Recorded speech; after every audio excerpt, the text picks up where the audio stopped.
نحمده ونصلي على رسوله الكريم أما بعد فأعوذ بالله من الشيطان الرجيم بسم الله الرحمن الرحيم اليوم أكملت لكم دينكم وأتممت عليكم نعمتي ورضيت لكم الإسلام دينا. زما عزیزانو دین اسلام یو مکمل دین دی، یو مکمل ضابطه حیات دی. نه پدې کې د اضافي احتمال شته، نه پکې د کموالي احتمال شته.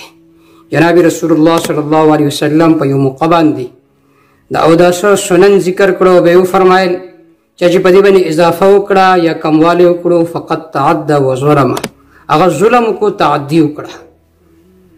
نو دینه معلومه شو چې دین اسلام یو مکمل دین دی.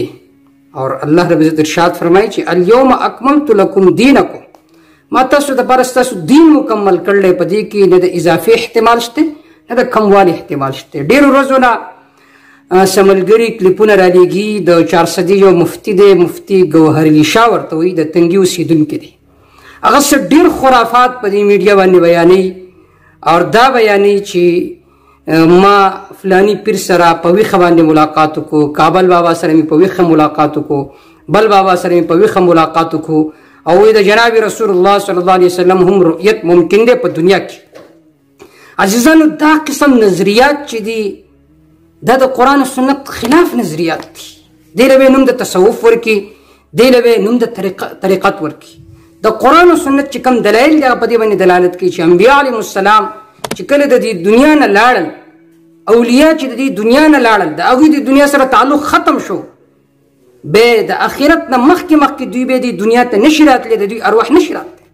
او دوی نه د دې اولیاو په کال کې یو ځل میټینګ کېږي په غار حرا کې، او د دنیا امور یو بل ته حواله کوي. دا یو فضول نظریه ده.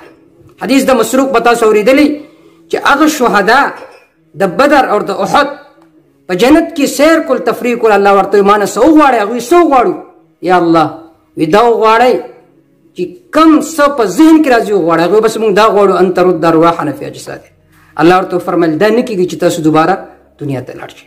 دومره لوی شهدا د احد او د بدر د هغوی دا مطالبه الله نه قبلې، او د نن زمانه کابل بابا او بل بابا وی دا په ویښه باندې دنیا ته راغله او موږ سره ملاقات وکړو. دارنګې د قرآن مجید صریح آیات هغه په دې باندې دلالت کوي چې انبیاء علیهم السلام د دنیا نه لاړل، د هغوی تعلق دنیا سره ختم شو، د دنیا په احوالو باندې هغوی نه دي پوه. لہذا دا قسم نظریات بیانول او په عوامو کې دا پیلول دا بالکل حرام دي، او به دې له نوم د طریقت ورکوي. علامه علوسی رحمه الله فرمایي کل طریقة لا یشهد له الشرع هو زندقه. هر هغه طریقت چې هغه د شریعت خلاف وي هغه زندقت، کفر او الحاد دی. الله تعالی د امت مسلمه ته په قرآن و سنت باندې عمل کوونکي جوړ کړي او قرآن و سنت فالو کوونکي جوړ کړي، او دا قسم خرافاتونه دی الله تعالی مونږه بچو ساتي. اما توفیق الا بالله علیه توکلت و الیه انیب.